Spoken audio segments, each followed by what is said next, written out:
اعوذ باللہ من الشیطان الرجیم بسم اللہ الرحمن الرحیم الحمد للہ رب العالمین الحمد للہ الذی هو الاول والآخر والظاہر والباطن وله الملک وله الحمد یحیی ویمیت ویمیت ویحیی وهو حی لا يموت بیدہ الخیر وهو علی کل شیء قدیر والصلاة والسلام على النبي الأمي القرشي الهاشمي المكي المدني الأبتحي التهامي العبد المؤيد والرسول المسدد المصطفى الأمجد المحمود الأحمد حبيب إله العالمين سيدنا ومولانا أبي القاسم محمد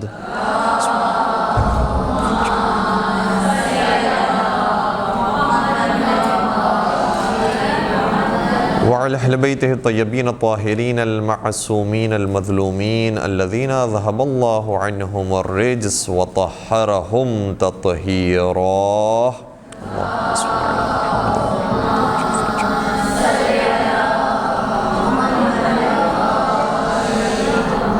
ولعنة الله على أعدائهم أجمعين. أما بعد فقد قال الله تبارك وتعالى في محكم كتابه المجيد وفرقانه الحميد. بسم الله الرحمن الرحيم. إنما وليكم الله ورسوله والذين آمنوا الذين يقيمون الصلاة ويؤتون الزكاة وهم راكعون ومن يتول الله ورسوله والذين آمنوا فإن حزب الله هم الغالبون. درود پڑھ دیجئے محمد و آل محمد.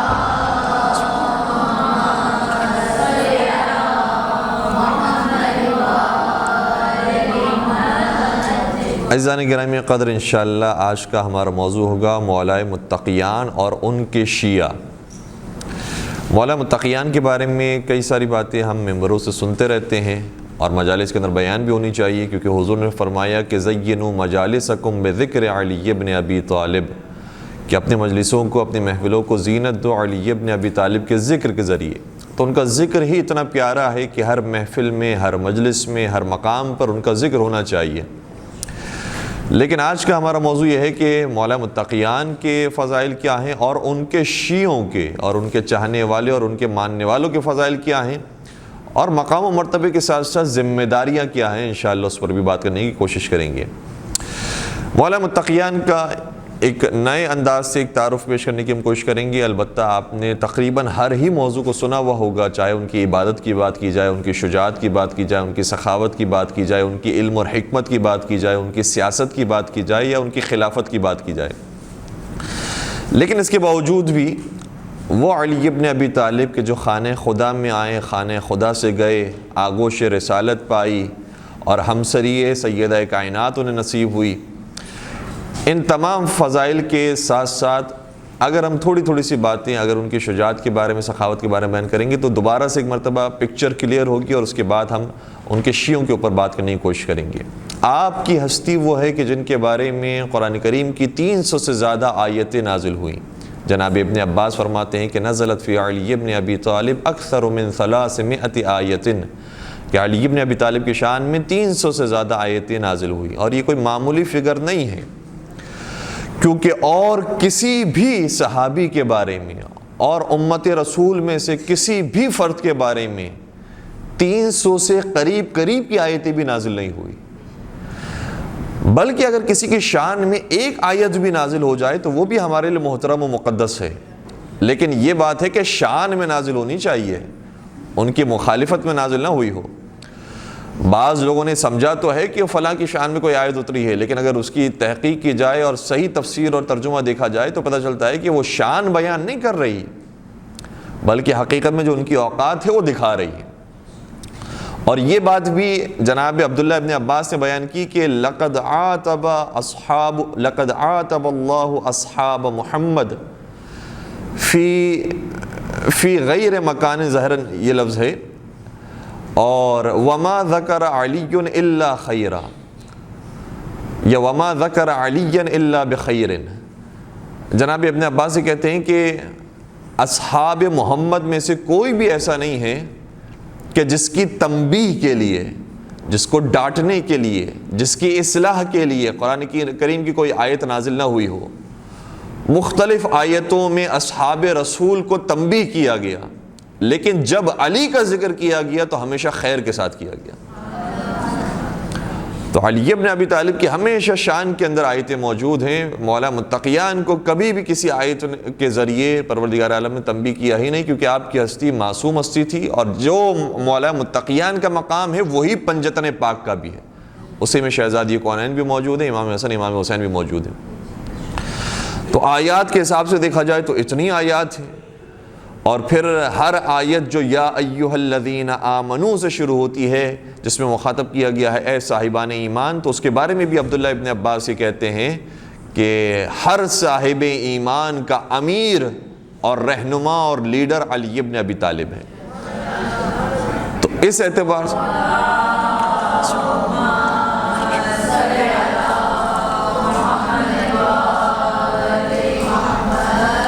اس اعتبار سے بھی آپ ان آیتوں کے اندر بھی شریک ہیں۔ اور بعض لوگوں نے یہی بیان کیا ہے کہ صرف 300 سے زیادہ آیتیں نہیں، تقریباً 700 آیتیں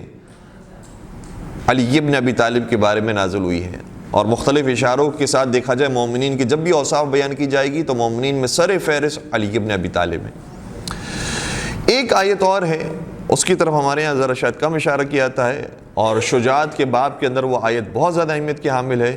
کہ پروردگار قرآن کریم میں ارشاد فرماتا ہے کہ کف اللہ بالمؤمنین القتال، یا کف اللہ المؤمنین القتال، کہ پروردگار مومنین کی جانب سے جنگ کرنے کے لیے اکیلا کافی ہے، پروردگار کافی ہے مومنین کے لیے۔ تو پروردگار کس طریقے سے کافی ہے، اس کے بارے میں کتب اہل سنت کے اندر بھی حتیٰ یہ روایت موجود ہے کہ پروردگار جو فرمانا چاہ رہے اس آیت کے اندر اس سے مراد یہ ہے کہ کافی ہے بعلی ابن ابی طالب، علی ابن ابی طالب کی تلوار کے ذریعے خدا کافی ہے۔ تو جو یہ بھی کہتے ہیں کہ اللہ ہمارے لیے کافی ہے، انہیں بھی علی کے دروازے پر آنا پڑتا ہے کہ علی اللہ کافی بھی ہے تو علی کے ذریعے کافی ہے، واسطہ اس میں بھی علی ابن ابی طالب کا ہے۔ پھر اگر مولا کی شجاعت کو دیکھا جائے تو صرف اچھا بات اتنی خوبصورت ہے مولا متقیان کی زندگی کی کہ ہم دیکھ رہے ہوتے ہیں مولا کی جنگوں کو اور ان کے جہاد کو، لیکن اسی جہاد کے اندر ہی سخاوت بھی نظر آتی ہے، اسی جہاد کے اندر ہی عبادت بھی نظر آتی ہے، اسی جہاد کے اندر ہی شریعت کی پابندی بھی نظر آتی ہے۔ یعنی وہی جنگ جو جنگ خندق ہے، اس میں کل کفر کے مقابلے پر گئے، سب سے بڑا دشمن ہے جس کے مقابلے پر گئے ہیں، تو اس کا مقابلہ کرتے ہوئے بھی علی ابن ابی طالب نے سخاوت بھی دکھائی ہے، وہیں پر اپنی شرافت بھی دکھائی ہے، وہیں پر اپنی کرامت بھی دکھائی ہے۔ اور یہی وجہ ہے کہ جب اسے واصل جہنم کیا، اور عام طور پر عربوں میں طریقہ یہ ہوتا تھا کہ جب مردوں کو مار دیا جاتا تھا تو خواتین آتی تھی اور نوحہ پڑتی تھی اور روتی تھی، مرثیہ پڑتی تھی، گریہ کرتی تھی۔ تو عمر ابن عبدود کی بہن بھی اس جنگ کے اندر شریک تھی، اور وہ بھی اپنے بھائی کا ماتم کرنے کے لیے اور رونے کے لیے آئی، لیکن جب اس نے ایک منظر دیکھا تو وہ اپنا رونا اور مرثیہ بھول گئی، اور کہنے لگی کہ یہ تاریخ عرب کا کون سا ایسا قاتل ہے جس نے میرے بھائی کو مارا بھی ہے لیکن اس کے بدن کے لباس کو چھینا بھی نہیں ہے، اور بدن کی بے حرمتی بھی نہیں کی ہے، نہ ڈھال چھینی ہے، نہ تلوار چھینی ہے، نہ زرہ چھینی ہے، کچھ نہیں چھینا ہے، بس اپنا کام کیا اور چلا گیا، جیسے ایسا لگتا ہے کہ خدا کا کوئی فرشتہ آیا تھا، خدا نے جو کام کیا وہ کیا، اور اس کے بعد وہ اپنے کام کے بعد چلا گیا۔ نہ اسے کپڑوں سے مطلب ہے، نہ اسے زرہ سے مطلب ہے، نہ ڈھال سے مطلب ہے، نہ تلوار سے مطلب ہے، کسی اور چیز سے مطلب نہیں ہے۔ یہ ایسا کون سا شخص ہے کہ جو دنیا کی محبت کو اتنا چھوڑا ہوا ہے، اور تاریخ دنیا ایسا ہے کہ سامنے دنیا موجود ہے اور اس میں سے کوئی چیز لے جانے کے لیے تیار نہیں۔ تو آئی تھی اپنے بھائی کا مرثیہ پڑھنے کے لیے، لیکن یہ سارے اشعار کے اندر جو اس نے باتیں کی تو پتہ چلا کہ یہ بھائی کا اور مقتول کا مرثیہ پڑھ کے نہیں گئی، قاتل کا قصیدہ پڑھ کے چلے گئی۔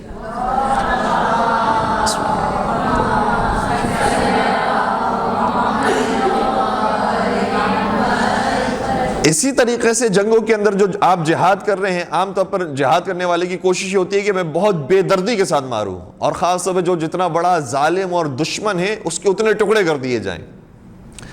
لیکن علی بن ابی طالب جہاں اس جنگ کے اندر آپ نے مظاہرہ فرمایا سخاوت کا اور دینداری کا، اسی طریقے سے جنگ احد کو دیکھیں یا جنگ صفین کو، دونوں کے اندر یہ واقعہ نظر آتا ہے۔ اور بعض علماء یہ فرماتے ہیں کہ جو صفین میں عمرو بن عاص نے حرکت کی تھی وہ اصل میں احد میں ایک اور کافر نے یہ حرکت کی تھی اور مولا متقیان نے اسے چھوڑا تھا، تو وہ یاد کرتے ہوئے دوبارہ سے اس نے یہ حرکت کی کہ علی مجھے اس طرح سے چھوڑ سکتے ہیں۔ اور صفین میں آپ جانتے ہیں کہ عمرو عاص نے کیا حرکت کی تھی کہ جب دیکھ لیا کہ علی ابن ابی طالب اس کو قتل کرنے والے ہیں اور واصل جہنم کرنے والے ہیں، تو علی کے سامنے اس نے اپنے آپ کو عریان کر دیا۔ اور مولا کبھی بھی کوئی کام خلاف شریعت نہیں کر سکتے تھے، اور شاید خلاف شریعت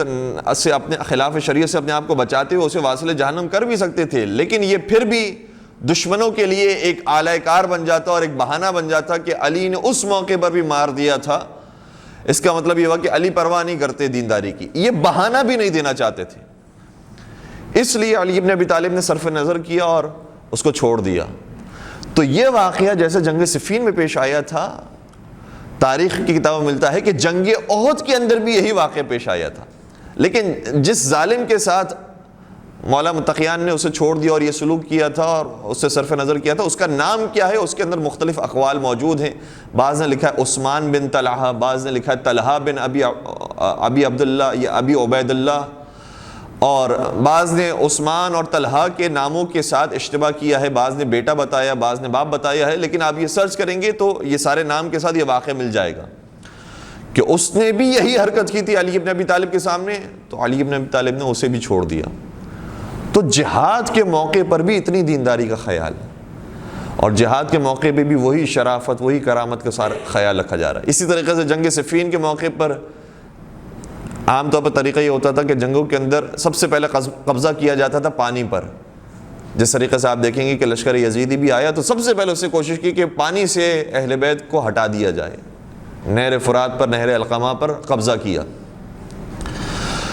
تو مولا متقیان کا لشکر جب پہنچا تھا تو صفین کے قریب جو پانی کی گھاٹی تھی، اب وہ فرات کا حصہ ہوگا یا کیا کون سا حصہ ہوگا، اس کے اوپر حاکم شام کے لشکر نے قبضہ کیا ہوا تھا اور وہ قریب آنے نہیں دے رہے تھے مولا کے لشکر کو۔ تو مولا نے حکم دیا کہ ان کے اوپر حملہ کیا جائے، اور حملہ کیا گیا، ان کو مار بھگایا، دور کیا، اور خود مولا کا قبضہ ہو گیا۔ جب مولا کا قبضہ ہو گیا تو اب حاکم شام والے آنے لگے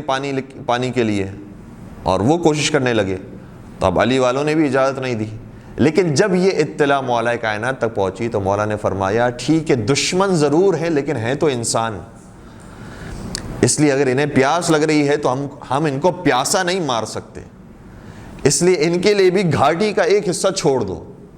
اور ان کو بھی آنے دو کہ یہ بھی اپنے لیے پانی لے کر جائیں۔ لیکن ان دشمنوں نے اور ان ملعونوں نے یہ کام کیا کہ جب گھاٹی کی ایک حصے کی اجازت ملی تو اس ایک حصے کے بہانے پورے حصے پر دوبارہ سے قبضہ کرنے کے لیے دوبارہ حملہ کیا، اور پھر مولا کے لشکر کو دور کیا، اور پھر مولا نے جب کامیابی حاصل کی تو پھر مولا نے دوبارہ ان کو اجازت دی، لیکن اب کہا کہ اب ہوشیار رہنا۔ تو کئی مرتبہ دنیا دیکھ چکی تھی کہ علی کا طرز عمل اور ہے اور دشمن علی کا جو طرز عمل ہے وہ اور ہے۔ تو مولا جنگ کے اندر بھی ان چیزوں کی رعایت کرنے والے تھے، آپ کی شجاعت ایسی تھی، آپ کی پھر سخاوت کے واقعات بہت سارے ہیں۔ جب ایک شخص مانگنے کے لیے آیا تو مولا نے فرمایا کہ اسے 200 دے دو، تو جو بیت المال پر شخص موجود تھا اس نے کہا کہ میں 200 درہم میں سے دوں یا 200 دینار میں سے دوں، تو مولا نے فرمایا کلاہما عندی حجران، یہ ایسا فلسفہ اور دنیا کو دیکھنے کی ایسی نگاہ علی سے پہلے کسی نے دی ہی نہیں تھی۔ اس نے سوال کیا، بیت المال میں جو عامل موجود تھا اور جو مولا کا ملازم موجود تھا، اس نے سوال کیا کہ میں اس کو 200 سونے کے سکے دوں یا 200 چاندی کے سکے دوں، دونوں کے ریٹ میں بہت فرق ہے۔ لیکن مولا نے فرمایا کہ تو چاندی دے یا سونا دے، علی کی نگاہ میں تو دونوں ہی پتھر ہیں، اس لیے وہ چیز اس کو دے دے جو اس کی حالت کو بہتر کر دے۔ اگر یہ سمجھدار ہوگا، جانتا ہوگا کہ صحیح ہے میں ابھی تو چاندی لے لوں گا لیکن میں بعد کے حساب و کتاب سے بچ جاؤں گا، تو شاید ہو سکتا ہے چاندی پر راضی ہو جائے، لیکن اس کی نگاہ اگر صرف مال دنیا پر ہوگی تو یہ سونا لے کر جائے گا، اور اگر اس میں خوش ہوتا ہے تو یہ سونا لے کر چلا جائے۔ لیکن یہ نگاہ اور اتنی دور اندیشی اور ہر چیز کے حساب و کتاب کا خوف یہ مولا متقیان نے دیا ہے. اس سے پہلے اس طرح کے نظریات ہمیں نظر نہیں آتے. پھر آپ کی عبادت کی بات کی جائے تو عبادت میں ایسا شاہکار کہ علی سے بڑا کوئی عبادت گزار نہیں، کہ جب ایک مقام پر آپ نماز پڑھ رہے تھے اور وہاں سے ابو دردہ کا گزر ہوا تو کہتا ہے میں علی کی نماز کو دیکھنے کے لیے کھڑا ہو گیا اور کافی دیر تک میں علی کو نماز پڑھتے ہوئے دیکھتا رہا. مولا نماز پڑھتے جا رہے تھے، گریہ کرتے جا رہے تھے، خدا کے سامنے رو رہے تھے.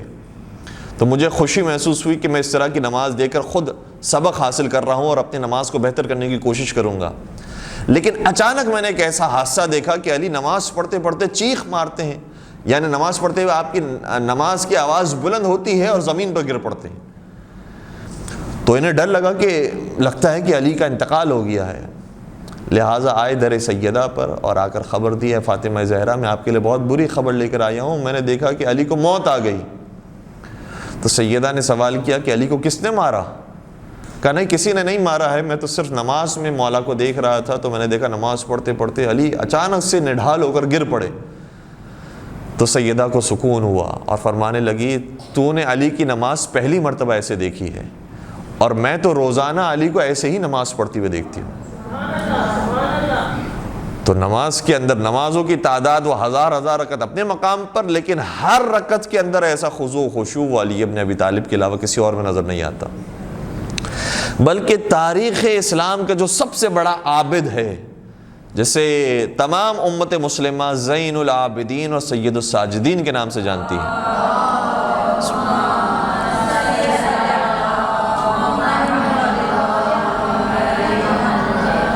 جن کو عبادتوں کی وجہ سے کئی سارے القابات دیے گئے.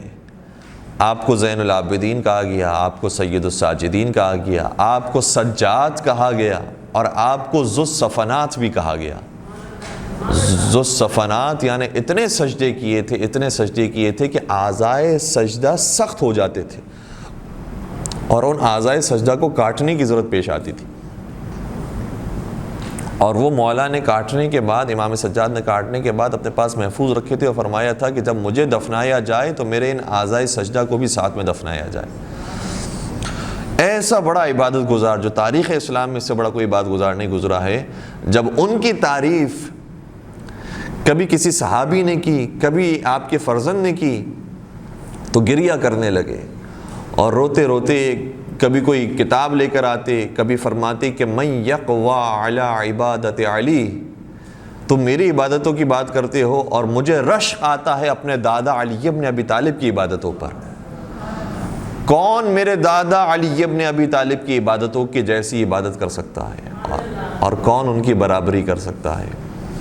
تو عبادت کے میدان میں جو سب سے بڑا عابد ہے وہ کہے کہ نہیں مجھ سے بڑا عابد تو علی ہے. جو شجاعت کا میدان ہو، پہلوانوں میں سب سے بڑا پہلوان بھی کوئی لے کر آ جائے تو کہتا ہے نہیں ہم سے بڑا شجاع اور دلیر تو علی ہے. اور سخاوت کے میدان میں لے کر آ جائیں تو سب سے بڑے سخی اور کریم علی ہیں. اور سیاست اور خلافت کے میدان میں لے کر آ جائیں تو خود آپ کے زمانے میں سعصع بن سوحان یہ کہتے ہیں کہ یا امیر المومنین واللہ ما زینت الخلافہ ما زینتک الخلافہ، کہ اے امیر المومنین خلافت نے آپ کو زینت نہیں دی بلکہ آپ نے آ کر خلافت کو زینت دی.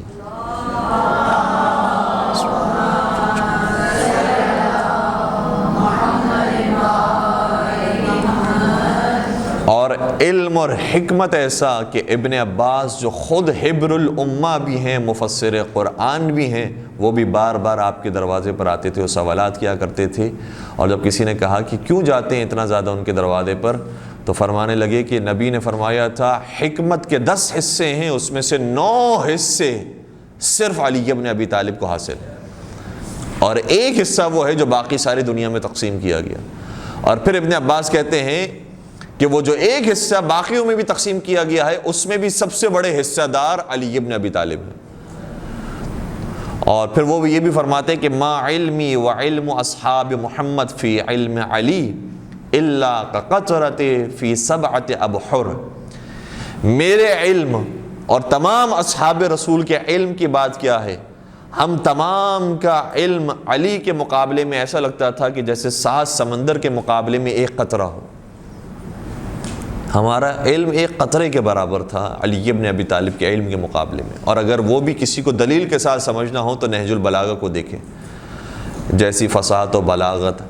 جیسی علم و حکمت کے سرچشمے نہج البلاغہ کے اندر موجود ہیں، ویسے کسی اور کتاب میں نہیں. اور اس انداز سے بھی نہج البلاغہ کو بھی سوچیے گا کہ رسول اللہ کی صحبت تو بہت سو کو نصیب ہوئی ہے،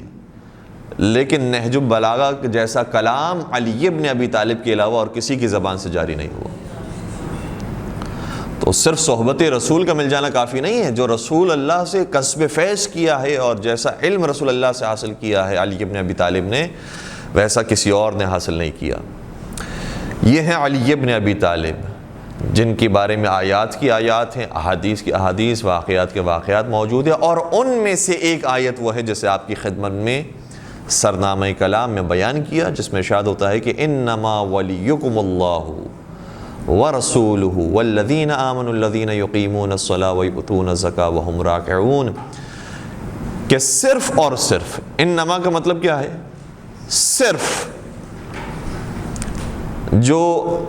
صرف یا اللہ مدد، صرف اللہ پر بھروسہ، صرف اللہ اللہ، وہ جو اپنی مرضی سے لفظ صرف کا اضافہ کرتے ہیں، وہ قرآن کی اس آیت کا ترجمہ کریں جس میں خود قرآن نے کہا ہے کہ صرف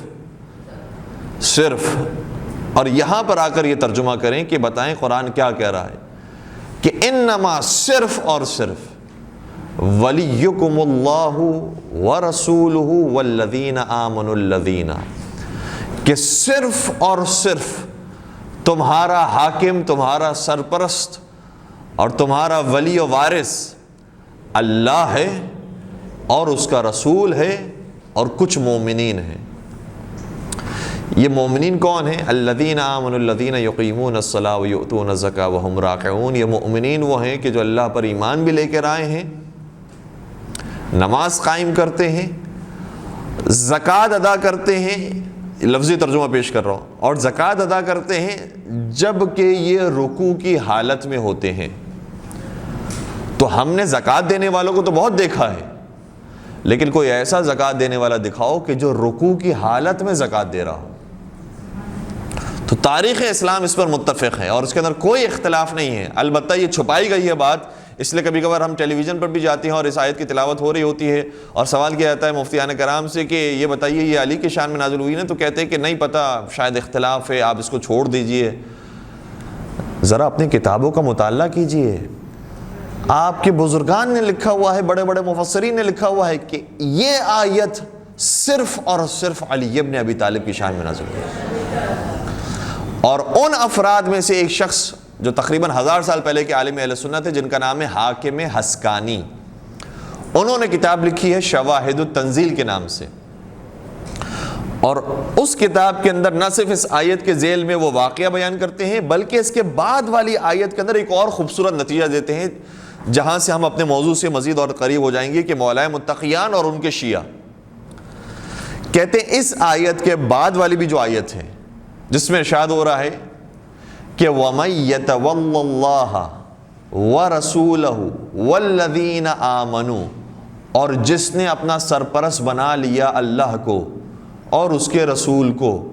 اور ان مومنین کو، تو فَإِنَّ حِزْبَ اللَّهِ هُمُ الْغَالِبُونَ، تو جو ایسے اپنے سرپرست اللہ، رسول اور علی کو بنانے والے ہیں، تو یہی قوم وہ ہے کہ جو غالب ہوگی، اور یہی قوم ہے کہ جو فتح یاب ہوگی، اور یہی قوم ہے کہ جو کامیاب ہوگی. تو اس آیت کے ذیل میں وہ لکھتے ہیں کہ وہ افراد کے جو ان تینوں سے محبت کرنے والے ہیں وہ کون ہیں؟ کہتے ہیں شیعۃ اللہ و شیعۃ محمد و شیعۃ علی ابن ابی طالب. کہ وہ افراد کے جو محبت کرنے والے ہیں وہ اللہ کے شیعہ ہیں، وہ رسول اللہ کے شیعہ ہیں، اور وہ علی ابن ابی طالب کے شیعہ ہیں. اور یہ انہوں نے قید اس لیے بھی لگائی ہے کیونکہ بعض لوگ کسی زمانے میں فلاں کے شیعہ تھے، فلاں کے شیعہ تھے، ان شیعوں کی بات نہیں کی جا رہی، وہ شیعہ کی جو علی کے شیعہ ہیں. کیونکہ شیعہ کا مطلب تو ہوتا ہے کہ طرفدار ہے، ان سے محبت کرنے والے ان کے راستے پر چلنے والے ہیں. تو دوسروں کے راستے پر چلنے والے شیعہ نہیں، شیعہ فلان نہیں، شیعہ علی مراد ہے، شیعہ نبی مراد ہے اور شیعہ خدا مراد ہے. اور پھر وہ لوگ جو یہ سمجھتے ہیں کہ یہاں پر سارے مومنین کے بارے میں بات کی جا رہی ہے کہ وہ مومنین جو نماز قائم کرتے ہیں، زکوٰۃ دیتے ہیں جبکہ وہ رکوع کی حالت میں ہوتے ہیں، اس کے اندر باقی مومنین بھی شامل ہیں، حالانکہ شان نزول بھی واضح ہے اور یہ کام کسی اور نے کیا بھی نہیں ہے. لیکن جو یہ بات کہتے ہیں ان کو ایک اور جواب دینا اس طرح سے بھی ممکن ہے کہ آیت کہہ رہی ہے انما ولیکم، تمہارا ولی اللہ ہے، رسول ہے اور وہ مومنین ہے. تمہارا ولی کس سے مخاطب ہو کر بات کی جا رہی ہے؟ تمہارا. تم میں کون آتا ہے؟ تم میں باقی مسلمان آتے ہیں. تو تمام مسلمانوں سے کہا جا رہا ہے کہ تمہارا ولی اللہ ہے، رسول ہے اور علی ہے. اگر خود یہ کہے کہ یہ آیت ہمارے بارے میں نازل ہوئی ہے تو وہ تمہارا کون ہوگا؟ ولیکم، تمہارا رہنما اور تمہارا والی و وارث. تمہارے سے مراد تم مسلمانوں کا، تم مسلمانوں کا جو والی و وارث اور حاکم اور سرپرست ہے وہ خدا ہے، رسول ہے اور وہ خاص مومنین ہیں جو نماز بھی قائم کرتے ہیں اور حالت رکوع میں زکوٰۃ بھی ادا کرتے ہیں. اور پھر شیعہ علی ہونا اتنے بڑے افتخار کی بات ہے. بعض لوگوں نے شیعہ کا لفظ چھپا کر سینسر کر کے رافضی کا لفظ بولنا شروع کیا ہے. انہیں بھی شرم آنی چاہیے. یہ لفظ رافضی وہ ہے کہ اس لفظ کو خود آپ کے سب سے بڑے امام شافعی نے بھی استعمال کیا تھا اور فخری انداز میں کہا تھا کہ میں رافضی ہوں. کب کہا تھا؟ فرمایا تھا کہ ان کان رفضا حب آل محمد فلیشہد الثقلان انی رافض. اگر دنیا والے مجھے آل محمد کی محبت کی وجہ سے رافضی کہتی ہے تو اے جن و انس گواہ ہو جاؤ میں سب سے بڑا رافضی ہوں. آل محمد کی محبت مجھے رافضی بناتی ہے تو میں سب سے بڑا رافضی ہوں. تو رافضی ہونا یہ تو امام شافعی کے لیے افتخار کی بات ہے. اس لیے ہر جو پڑھا لکھا شخص تھا، عالم دین تھا، اس زمانے کو جانتا تھا، اس نے ہر ایک نے کوشش کی ہے کہ اپنے آپ کو یہ ثابت کرے میں شیعہ علی ہوں، میں رافضی ہوں، میں جعفری ہوں، میں امامیہ ہوں، میں مولا کا چاہنے والا ہوں. ہر ایک کی کوشش کی. اس لیے بہت سارے علماء اہل سنت جب انہوں نے تھوڑا بہت فضائل اہل بیت لکھنا شروع کیے تو جو متعصب اور تکفیری گروہ تھے انہوں نے ان سنی علماء کو بھی کہا کہ تم شیعہ ہو گئے ہو. جس طرح سے آج بھی ہمیں نظر آتا ہے مفتی فضل ہمدرد ہوں، علامہ یاسین قادری ہوں، ایک اور صاحب مفتی مزمل یا سلمان ندوی ہو، حتیٰ دیگر افراد بھی، ساحل ادیم جیسے شخص کو بھی اور انجینئر محمد علی مرزا جیسے شخص کو بھی کہنے والوں نے، یہی تکفیری گروہ نے کہا کہ یہ بھی اصل میں تو شیعہ ہیں. تو کیا کریں؟ جو پڑھے لکھے لوگ ہیں وہ دیکھ رہے ہیں کہ قرآن کی آیات احادیث مسلسل موجود ہے علی ابن ابی طالب سے محبت کے بارے میں. تو کوئی چارہ نہیں ہے سوائے یہ کہ اپنے آپ کو بھی ظاہر کریں کہ ہم بھی علی کے محب ہیں، ہم بھی علی کے چاہنے والے اور انہی کے راستے پر چلنے والے ہیں. تو کم از کم اس تکفیری گروہ کو اور متعصب لوگوں کو، ہو سکتا ہے کہ جو خود ان کے مولوی ہیں وہ تو تبدیل نہیں ہوں گے، لیکن جو ان کو کچھ سننے والے لوگ ہیں ان کو سمجھنے کی ضرورت ہے کہ وہ عقل کے ناخن لیں اور خود صحیح علماء اہل سنت کو بھی پڑھیں گے تو پتہ چلے گا کہ انہوں نے بھی محبت اہل بیت کی بات کی ہے. انہوں نے بھی کہا ہے کہ ہم بھی محب اہل بیت ہیں اور ہمیں بھی شیعان علی کے اندر شمار کیا جائے. ایک بڑی خوبصورت روایت بھی ہے جس میں حضور اکرم حضرت محمد مصطفیٰ صلی اللہ علیہ وآلہ وسلم شاہ فرماتے ہیں،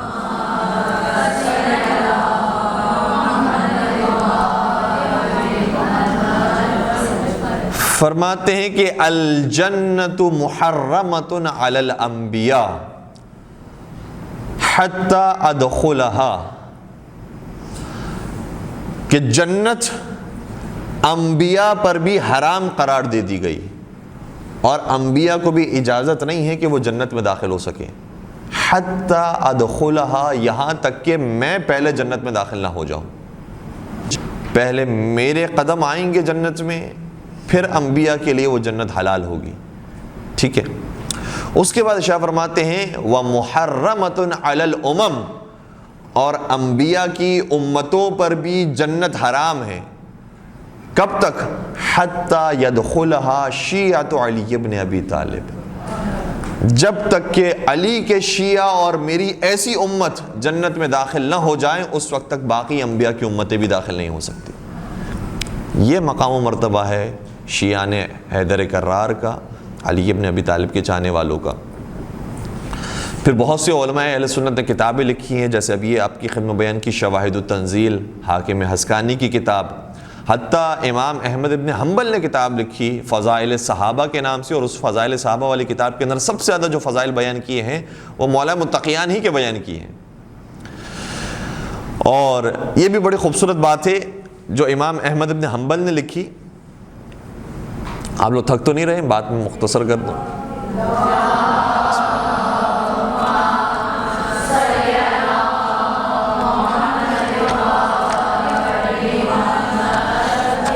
امام احمد ابن حنبل نے لکھا ہے کہ ما روی لأحد من اصحاب رسول اللہ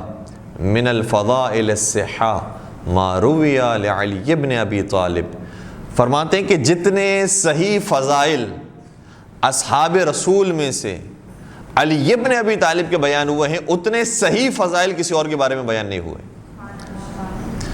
اس جملے کا مطلب کیا ہے؟ اس جملے کی انٹینسٹی کو تھوڑا سا محسوس کیجئے گا۔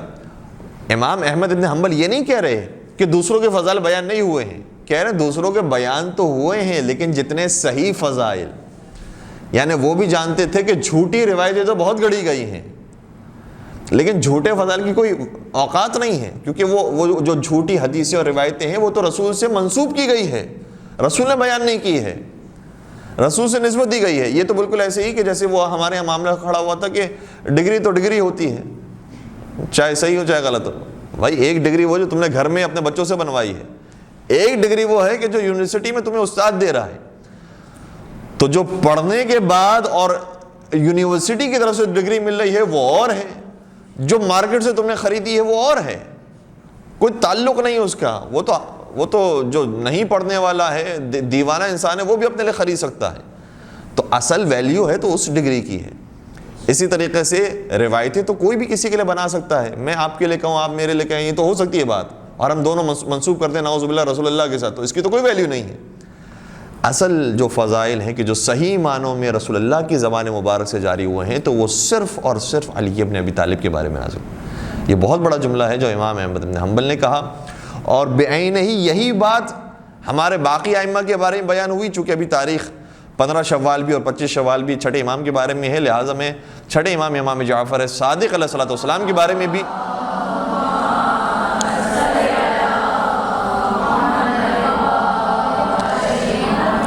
ایک جملہ اسی قسم کا ملتا جلتا پیش کروں گا کہ جو ابو زہرہ نامی ایک عالم دین نے، جن کا تعلق جامع ازہر سے تھا، 1974 میں ان کا انتقال ہوا، بہت بڑے مفسر اور مفتی اعظم،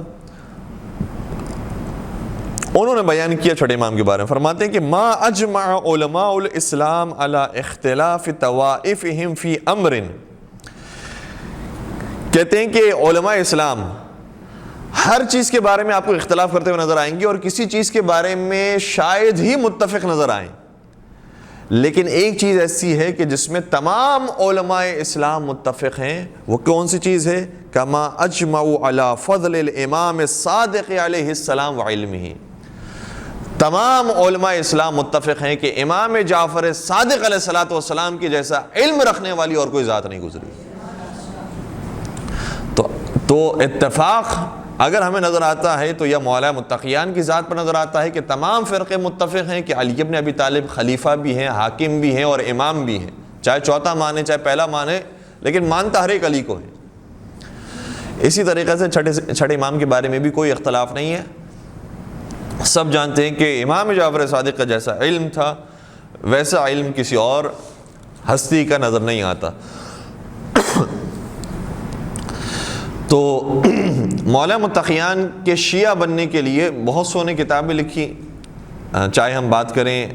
امام احمد ابن حنبل کی،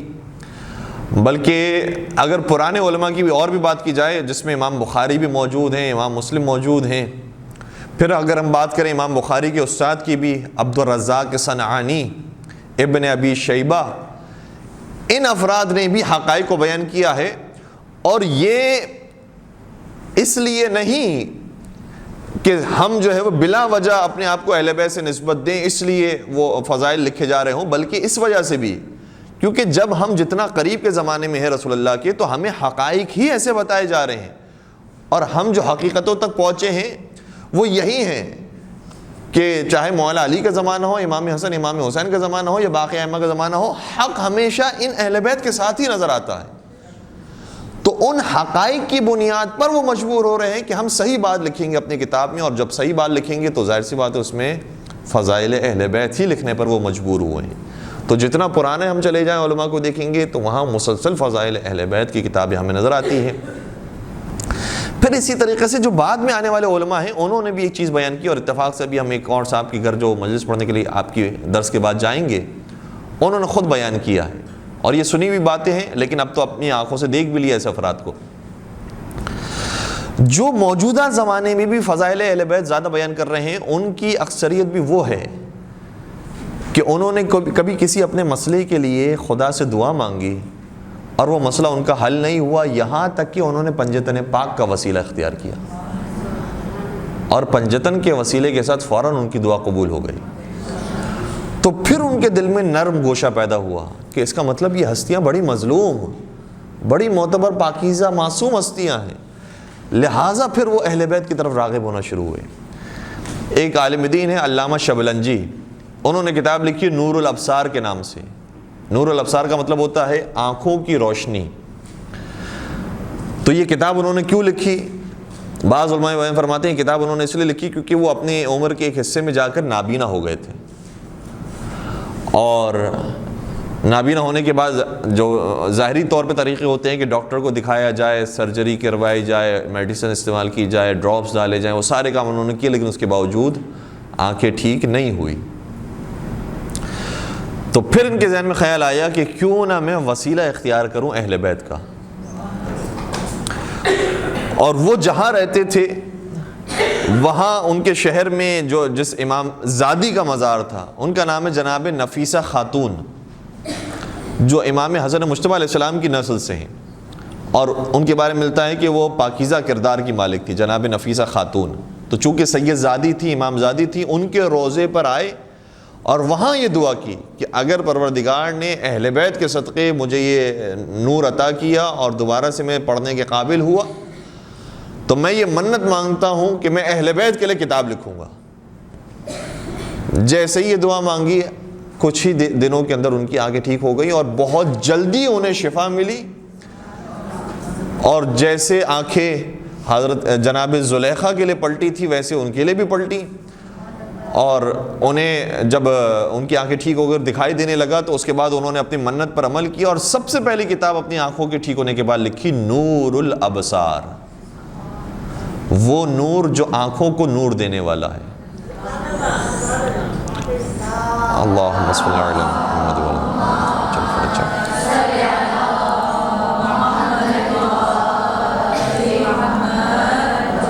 اکثر لوگوں کے ساتھ کوئی نہ کوئی واقعہ پیش آیا ہوتا ہے۔ مجھے یہ ایک گمان ہے کہ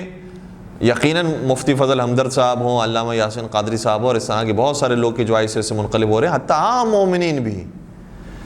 بعض لوگوں سے ملاقات ہوتی ہے، کہتے ہیں کہ ہم پہلے تک یہ تھے، اس کے بعد ہم یہ ہو گئے ہیں اور ہم اہل بیت کے چاہنے والے ہو گئے ہیں۔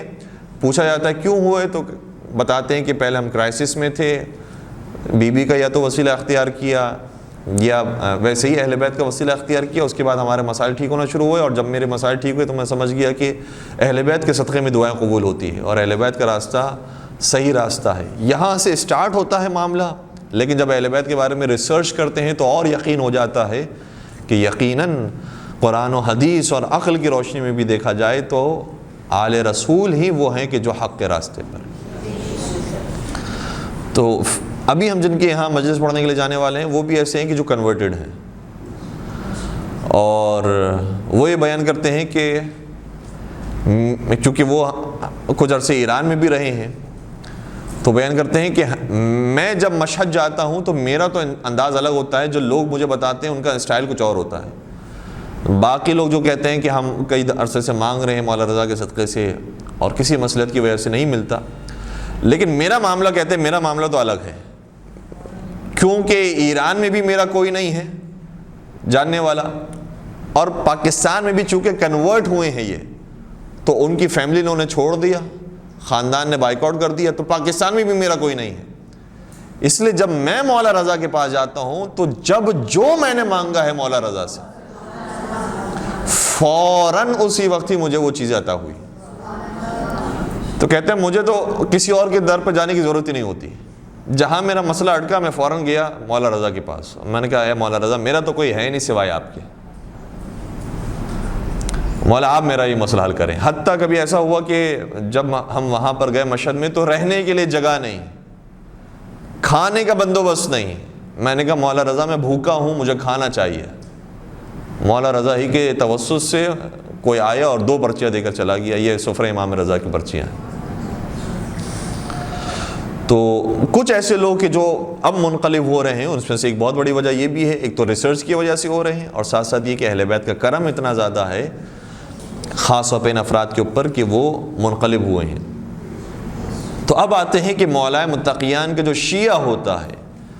سب سے پہلی شرط تو یہ ہے کہ وہ علی سے محبت شدید کرتا ہے، وہ اہل بیت سے محبت بہت زیادہ کرتا ہے، اور اہل بیت سے محبت کرنے کی وجہ سے اسے تکلیفیں بھی دی جاتی ہیں، جیسے اس شخص کے ساتھ بھی بائیک آؤٹ کیا گیا، فیملی نے چھوڑ دیا، تو تکلیفوں کے ساتھ رہنا پڑتا ہے، قربانیاں دینی پڑتی ہیں۔ اہل بیت کے شیعہ تاریخ میں بہت سے گزرے ہیں کہ جنہوں نے قربانیاں دی ہیں، میں اس میں سے چند ایک کی مثالیں آپ کی خدمت بیان کرنے کی کوشش کروں گا۔ پہلی ہستی، میں وہ ہستیاں کہ جو آپ ممبروں سے سنتے رہتے ہیں، بڑی بڑی ہستیاں ہیں، ان کا تو مقام اپنے مقام پر ہے، شہزادی کونین امام حسن امام حسین ہیں، جناب سلمان، ابو ذر، مقداد، جناب عمار، ان کی قربانیاں تو اپنے مقام پر ہیں۔ لیکن ان کے علاوہ بھی کچھ اور افراد ہیں، جیسے جناب ام سلمہ۔ جناب ام سلمہ یہ بھی مولا متقیان کی چاہنے والی اور اہل بیت کے سے محبت کرنے والی، بلکہ وہ آیت جسے ہم آیت تطہیر کہتے ہیں، بعض روایات کے مطابق جناب ام سلمہ کے گھر میں نازل ہوئی، اور جناب ام سلمہ ہی نے یہ فرمائش اور یہ عرض کیا تھا کہ یا رسول اللہ کیا میں بھی اس چادر کے نیچے آ سکتی ہوں؟ تو فرمایا تھا کہ انکی الی خیر، کہ آپ خیر کے راستے کی طرف تو ہیں لیکن خود خیر نہیں ہیں، آپ اس راستے کی طرف تو ہیں لیکن خود آپ حق نہیں ہیں، آپ حق کی طرف ہیں لیکن خود حق نہیں ہیں، یہ ہستیاں اور ہیں، یہ خدا کی منتخب کردہ ہستیاں ہیں، لہٰذا ان افراد کی طرح آپ شامل نہیں ہو سکتی، لیکن آپ کا راستہ وہی راستہ ہے۔ تو ایسا نہیں تھا کہ انہوں نے حسد کیا ہو اور دور ہو گئی ہوں اہل بیت سے کہ اچھا آپ کے یہ فضائل ہیں مجھے یہ فضیلت نہیں ملی ہے لہٰذا میں دشمنی اختیار کروں گی، نہیں، وہ اور تھیں ازواج اور وہ اور خواتین تھیں، یہ ایسی تھیں کہ جو سمجھ گئیں کہ خدا نے اگر ان کو مقام مرتبہ دیا ہے تو مجھے ان کے سامنے جھکنا ہے، مجھے ان کی پیروی کرنی ہے۔ کئی سارے موقعوں پر انہوں نے مولا متقیان کا ساتھ دیا، اور ایک موقع مثال کے طور پر وہ تھا کہ ایک شخص سے سوال کیا انہوں نے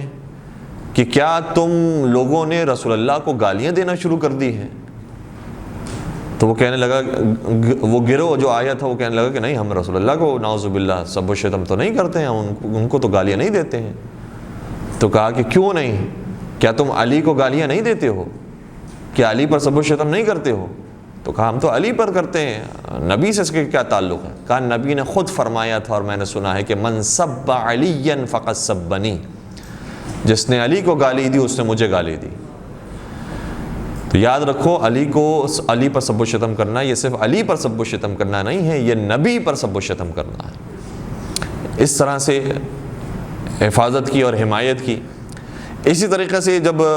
رسول اللہ کی وفات ہو گئی تھی اور حق پنجتن پاک کا غصب کیا گیا، اس موقع پر بھی حمایت کی، شہزادی کونین کے پاس آتی رہی، یہاں تک کہ شہزادی کونین کا ساتھ دینے کی وجہ سے اس زمانے کے جو حکمران تھے انہوں نے اس زوجہ رسول کا حق بھی غصب کر لیا، اور جو بیت المال سے باقی ازواج کو ملا کرتا تھا حصہ، ساری ازواج کو ملا کرتا تھا، لیکن جناب ام سلمہ کا حصہ بند کروا دیا۔ تو یہ ستم جناب ام سلمہ نے برداشت کیا ہے۔ اس لیے سب سے پہلی شرط تو یہ ہے کہ محبت اہل بیت کے ساتھ کچھ نہ کچھ تکلیفیں آتی ہیں، لیکن وہ تکلیفیں بھی انسان کو شیرین محسوس ہوتی ہے، کیونکہ معلوم ہوتا ہے کہ میرا راستہ صحیح راستہ ہے، حق کا راستہ ہے، اور اس کے بعد سکون ہی سکون ہے۔ اور یہ بھی ذہن میں رکھیے گا کہ جو ظاہری طور پر تکلیفیں آ رہی ہوتی ہیں، انسان یہ نہ سمجھے کہ اس کا مطلب تو ہمیں بہت تکلیفیں برداشت کرنی پڑے گی، تو مشکل ہو جائے گا ہمارے لیے، نہیں، اس کو ایک مثال سے سمجھتے ہیں۔ جب بچہ فٹ بال کھیلنے جاتا ہے اور کرکٹ کھیلنے جاتا ہے تو وہاں پر کرکٹ کھیلتے وقت اس کو کبھی بال لگتی ہے منہ پر، کبھی وہ گرتا ہے رن بناتے ہوئے، فیلڈنگ کرتے ہوئے گرتا ہے، لیکن یہ تکلیفیں اسے اچھی محسوس ہوتی ہیں اور اس میں لذت آتی ہے۔ کیوں؟ کیونکہ اس کو معلوم ہے کہ یہ کھیل جس کے اندر ابھی وہ موجود ہے وہ اچھا کھیل ہے، اس سے اس کو عشق ہے، اس سے اس کو محبت ہے۔ تو یہ تکلیفیں آتے ہوئے بھی شاید دوسرا جو باہر سے دیکھتا ہے وہ شخص ہوگا، وہ کہے گا کہ کتنی مصیبت کے اندر یہ لوگ یہ کام کر رہے ہیں، وہ کہے گا نہیں مصیبت نہیں، مجھے تو خوشی ہو رہی ہے کھیل کر، یہ تو میرا عشق ہے، یہ میری محبت ہے۔ اسی طریقے سے جو حقیقت میں اہل بیت سے محبت کر رہا ہے، ہمیں لگ رہا ہوتا ہے کہ وہ تو زخم سہ رہا ہے، وہ کہتا ہے یہ زخم تو ہمارے جسموں کے اوپر تمغے ہیں، یہ تو ہمارے میڈلز ہیں جو ہمیں مل رہے ہیں، اور اسے خوشی محسوس ہو رہی ہوتی ہے، وہ درد محسوس نہیں ہوتا۔ اس لیے جو اس راستے پر آئے گا یہ بات ہے کہ اس کو مشکلات سہنا پڑیں گی، لیکن یہ مشکلات انشاءاللہ اسے مشکلات نہیں بلکہ سکون کا سامان محسوس ہوں گی۔ ہمارے پاس حضرت میثم تمار کی مثال ہے، ہمارے پاس جناب ابن سکیت کی مثال ہے، ہمارے پاس حجر ابن عدی کی مثال ہے۔ حجر ابن عدی جنہوں نے نہ صرف یہ کہ اپنے آپ کی قربانی پیش کی محبت امیر المومنین پر، بلکہ جو دشمن علی کا گروہ آیا تھا قتل کرنے کے لیے، ان سے کہا کہ پہلے میں 2 رکعت نماز پڑھنے کی تم سے اجازت مانگتا ہوں۔ 2 رکعت نماز پڑھنے کی اجازت لی، نماز پڑھی، اور نماز پڑھنے کے بعد کہا کہ تمہیں معلوم ہے میں نے اپنی زندگی میں کبھی اتنی تیز نماز نہیں پڑھی ہے، اور یہ میں نے نماز تیز اس لیے پڑھی تاکہ تم میری نماز کو دیکھ کر یہ نہ کہو کہ میں زندگی کے لیے مہلت مانگ رہا ہوں، میں زندگی کے لیے مہلت نہیں چاہ رہا تھا، صرف نماز کی قصد سے میں نے تم سے وقت لیا تھا، نماز میں نے ادا کی۔ اس کے بعد کہنے لگا کہ اگر تم ہم سب کو ہی قتل کرنے والے ہو تو مجھے قتل کرنے سے پہلے میرے بیٹے کو قتل کرو۔ وہ بھی حیران ہو گئے، یہ اپنے بیٹے کو قتل کروانے کے لیے راضی ہو رہا ہے۔ تو کہا کہ کیوں، تمہیں خود ڈر لگ رہا ہے، اپنے بیٹے کو آگے کر رہے ہو؟ کہ نہیں، مجھے ڈر نہیں لگ رہا، مجھے ڈر ہے تو صرف اس بات کا ڈر ہے کہ میری شہادت کے بعد کہیں ایسا نہ ہو کہ میرے بیٹے کا ایمان متزلزل ہو جائے اور وہ ڈر جائے اور خوفزدہ ہو جائے اور وہ فرار کا راستہ اختیار کرے۔ میں نہیں چاہتا کہ اس کی عاقبت خراب ہو، اس لیے اپنے بیٹے کی ابدی زندگی اپنے ہاتھوں سے میں اچھی دیکھنا چاہتا ہوں، اور اپنے سامنے ہی پہلے اپنے بیٹے کی شہادت کو قبول کیا اور اس کے بعد وہ خود بھی شہید ہوئے۔ تو اہل بیت کے چاہنے والوں نے ایسی ایسی عجیب و غریب قربانیاں پیش کی ہیں۔ پھر ہمیں ایک اور مثال ملتی ہے جو ہمارے شاید کم بیان کی جاتی ہے، جناب حاتم طائی کا ایک بیٹا جن کا نام ہے عدی، وہی حاتم طائی جو مشہور تھا سخاوت میں، وہ زمانے جاہلیت کے اندر اس دنیا سے رخصت ہو گیا، لیکن جو اس کا بیٹا تھا اس نے اسلام بھی قبول کیا اور مولا کا چاہنے والا بنا۔ ان کا نام ہے عدی بن حاتم طائی۔ مولا کائنات کا بڑا ساتھ دیا، لیکن جب امام حسن کا زمانہ آیا تو امام حسن نے جب حالات کو دیکھتے ہوئے صلح فرما لی تو حاکم شام نے گرفتار کر کے عدی بن حاتم طائی کو اپنے دربار میں کھڑا کیا اور پہلے مذاق اڑاتے ہوئے کہا کہ اے عدی، خود تیرے بھی 3 بیٹے تھے اور تینوں بیٹے جنگ صفین میں شہید کر دیے گئے، قتل ہو گئے۔ دیکھ علی نے کیسی سیاست چلی، نعوذ باللہ، علی نے اپنے بچوں کو تو بچا لیا، تیرے بچوں کو ذبح کروا دیا اور تیرے بچوں کو مروا دیا۔ لیکن یہ محبت علی میں اتنے غرق ہیں، اس جملوں کا ان کو اثر ہی کچھ اور ہوتا ہے۔ رونے لگا اور رو کر کہنے لگا افسوس تو اس بات پر ہے کہ خود علی شہید ہو گئے اور میں زندہ رہ گیا، مجھے اس بات پر افسوس ہے۔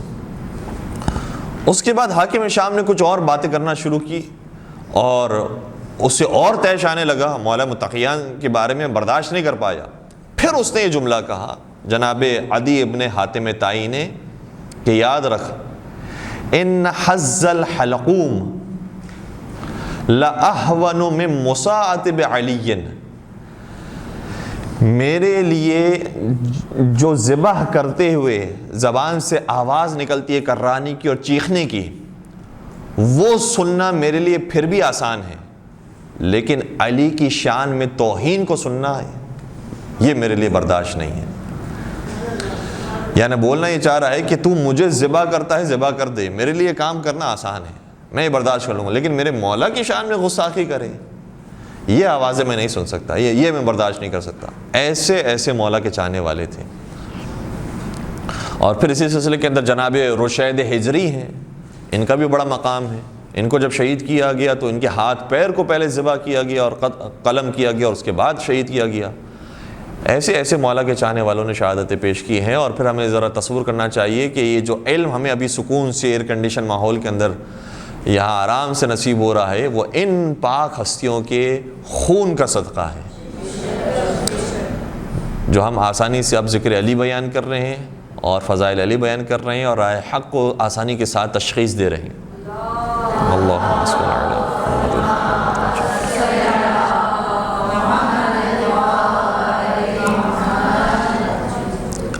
بس ایک آخری بات اور اس کے بعد پھر ہم دیکھ رہے ہیں کہ ٹائم بھی ہمارا ختم ہو جائے گا، وہ یہ ہے کہ جب ہم اب محبت علی کے اندر غرق ہو جائیں، محبت علی کے اندر آگے بڑھنے لگیں، تو یاد رکھیں کہ پھر اس میدان کے اندر ہمیں بہت آگے جانا ہے، پھر اپنی رفتار کو کم نہیں کرنا ہے، جتنا ہم کر سکتے ہیں ہمیں کرنا ہے۔ یہ دنیا ہی وہ جگہ ہے جو کمانے کی جگہ ہے۔ رسول خدا حضرت محمد مصطفیٰ صلی اللہ علیہ وسلم شاہ فرماتے ہیں،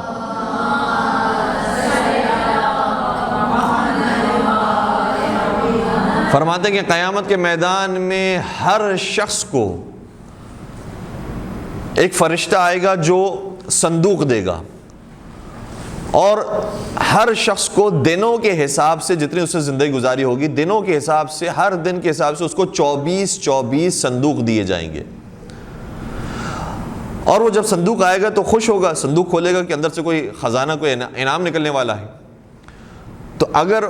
صندوق کھولے گا اور اندر سے کوئی انعام نکلے گا اور خوش ہوگا، تو فرماتے ہیں کہ اندر سے ایک نور برآمد ہوگا، جس نور کے اندر روشنی بھی ہوگی اور خوشبو بھی ہوگی۔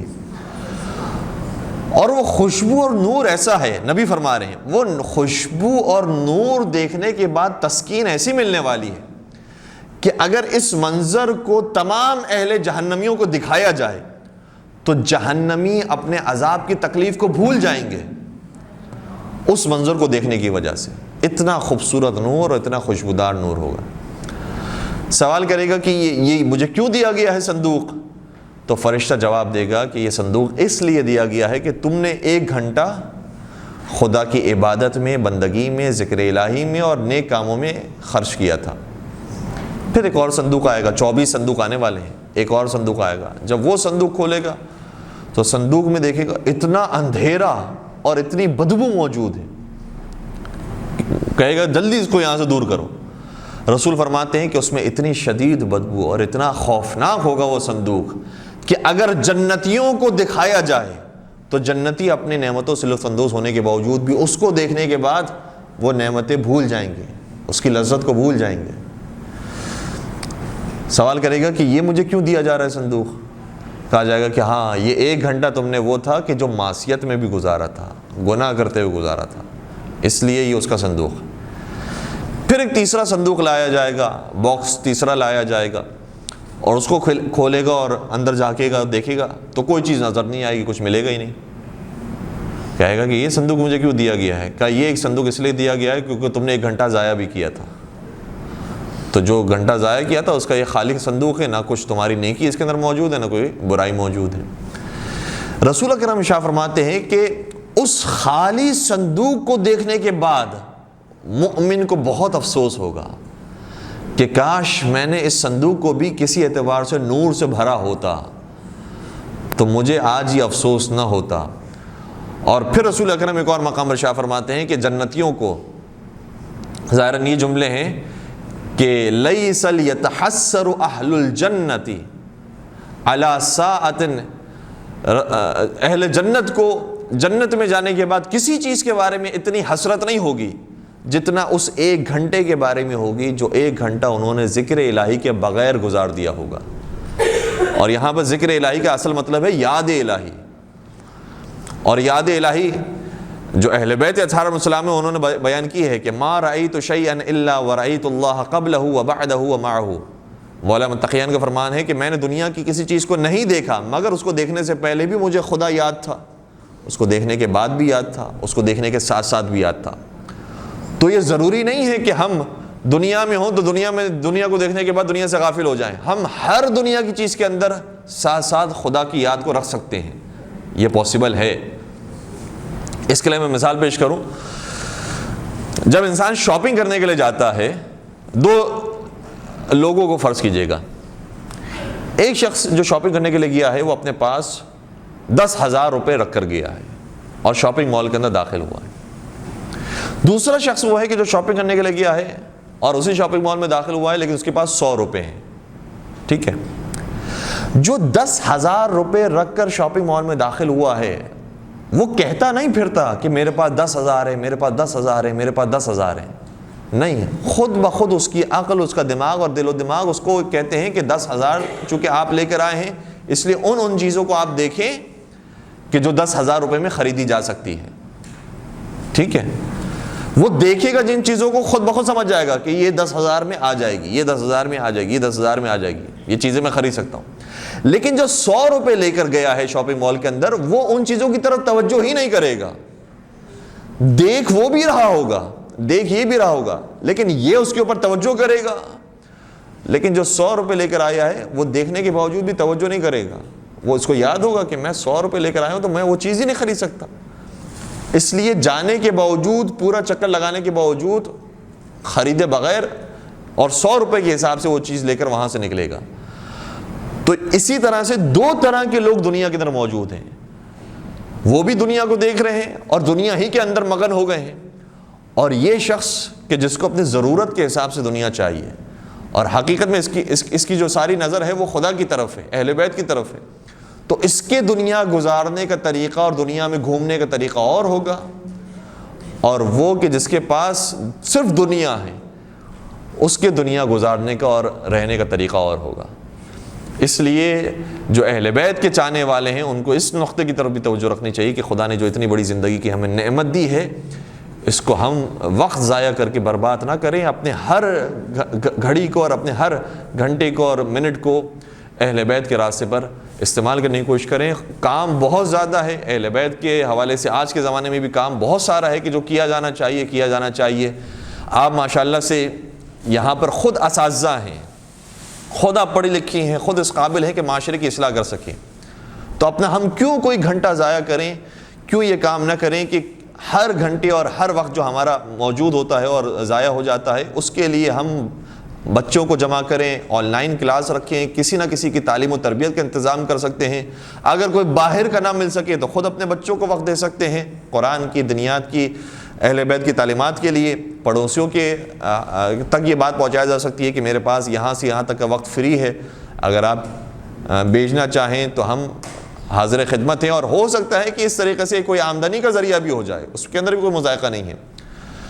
تو دنیا میں جو ہمیں زندگی کی نعمت دی گئی ہے اس کو بھرپور انداز میں اہل بیت کے راستے پر خرچ کرنے کی کوشش کریں, اور پروردگار سے ہم دعا کرتے ہیں کہ پروردگار انشاءاللہ ہم سب کو اس کوشش میں کامیابی عطا فرمائے, علوم آل محمد کو منتشر کرنے کی توفیق عطا فرمائے, محبت محمد و آل محمد سے ہمارے دلوں کو سرشار فرمائے, اپنی اولاد میں اس محبت کو منتقل کرنے کی توفیق عطا فرمائے, ہم سب کو جذبہ شہادت نصیب فرمائے, شہدائے جو حالیہ واقعات کے شہداء ہیں انہیں شہدائے کربلا کے ساتھ محشور فرمائے. پروردگار ہم سب کو موت کی پہلی گھڑی مولا متقیان کی زیارت سے مشرف فرما, قبر کے اندر بھی نور پنجتن پاک سے ہماری قبروں کو منور فرما, جتنے مرحومین ہیں انہیں شفاعت محمد و آل محمد کے صدقے میں مغفرت عطا فرما, ان کے درجات میں بلندی نصیب فرما, اور پالنے والے ان ہستیوں کے جو آخری جانشین اور حقیقی فرزند ہیں حضرت قائم آل محمد ان کے ظہور میں تعجیل فرما, ہمیں ان کے اعوان و انصار عاشقین و محبین میں شمار فرما. ربنا تقبل منا انک انت السمیع العلیم وتب علینا انک انت التواب الرحیم برحمتک یا ارحم الراحمین.